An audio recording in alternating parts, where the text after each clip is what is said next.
اے چادر میں لپٹنے والے اٹھو، اب خبردار کرنے لگو اور اپنے پروردگار کی بڑائی بیان کرو اور اپنے کپڑے پاک رکھو اور شرک کی گندگی سے تو الگ ہی رہو، اور اس نیت سے احسان نہ کرو کہ اس سے زیادہ کے خواہاں ہو، اور اپنے پروردگار کی خاطر صبر کرتے رہو،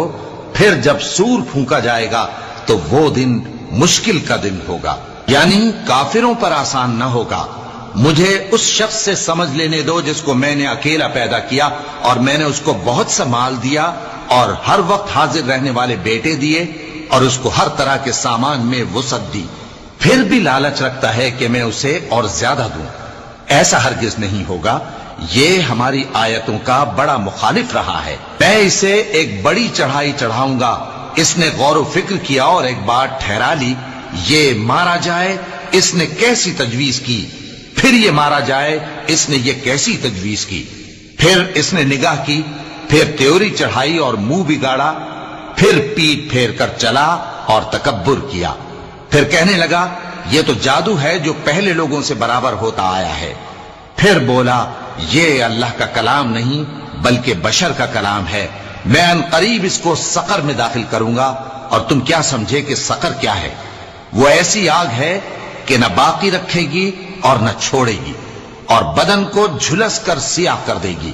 اس پر 19 داروغہ ہیں، اور ہم نے دوزخ کے داروغہ فرشتے ہی بنائے ہیں، اور ان کا شمار کافروں کی آزمائش کے لیے مقرر کیا ہے،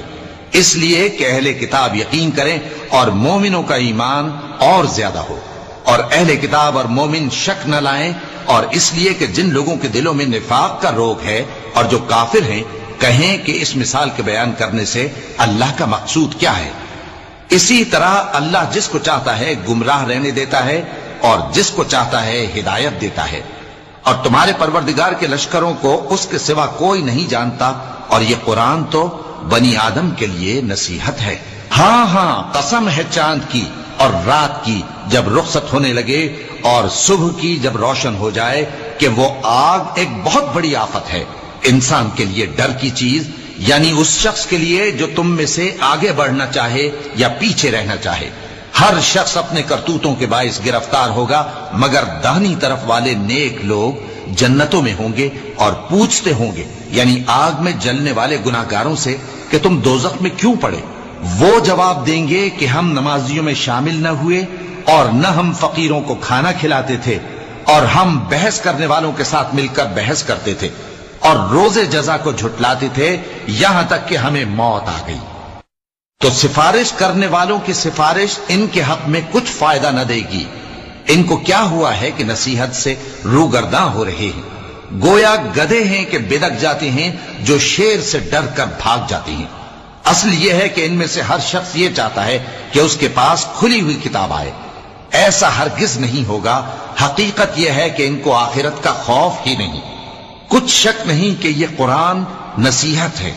تو جو چاہے اسے یاد رکھے، اور یاد بھی تبھی رکھیں گے جب اللہ چاہے۔